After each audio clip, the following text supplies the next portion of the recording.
Magandang hapon sa lahat. Kahapon, bali nag-video tayo, no? Binuksan natin to.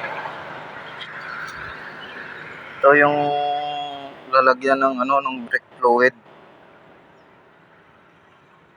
Kaso, na-notice natin na may leak dito sa sa brake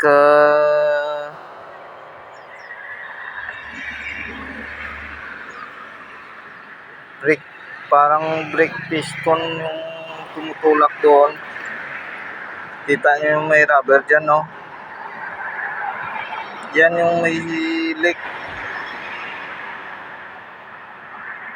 So, kagabi parang di ako makatulog, no? Kasi may leak. So, nag-decide tayo na ipagawa yung brake natin sa unahan.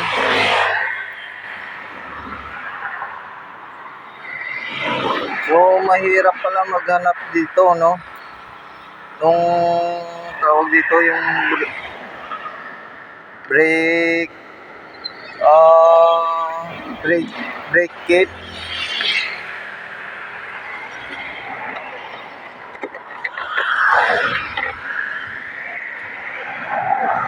Brake master kit, no? So, nagbili tayo. Ito yung luma.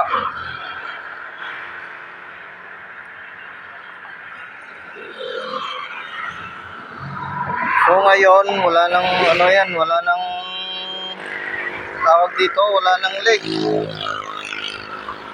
Ito yung may problema, oh. Ito yung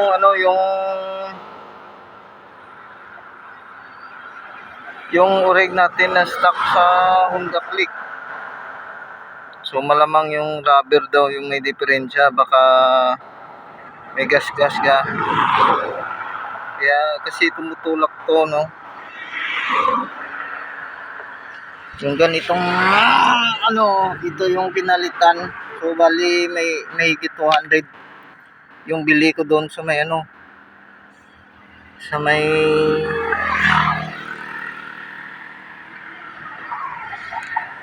sa may kasa.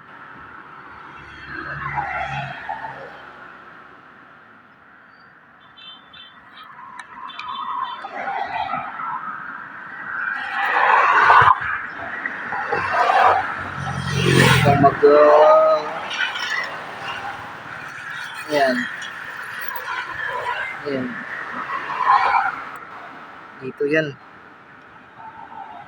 So ito yung tumutulak doon. Pag nag-brake ka, ito yung parang piston na tumutulak ko. Hindi ko, hindi.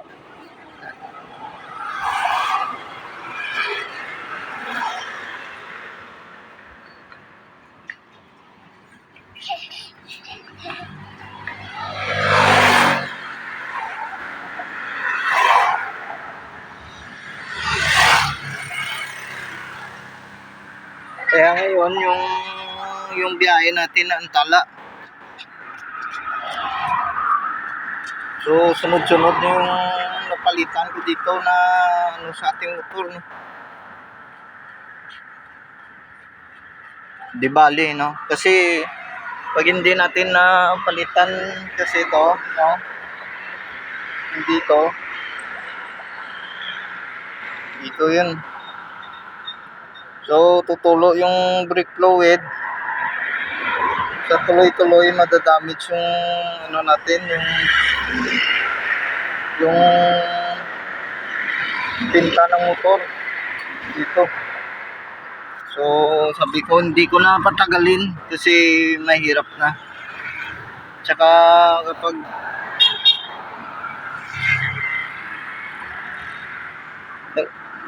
nagtatrabaho tayo at mayroong diferensya yung motor, mahirap, no? Kasi to, number one ng motor yung brake. Kasi pag walang brake, cause ng aksidente naman yan. So hindi tayo secure sa pagmamaneho, no? So yun ang ginawa ko ngayon. So bali isang trip lang yung nakuha ko sa food delivery. So hanggang dito na lang yung video natin, no? So sa mga upload natin doon, paki-like and share naman dyan. Napapasalamat talaga ako sa nakapalo sa ating page, no?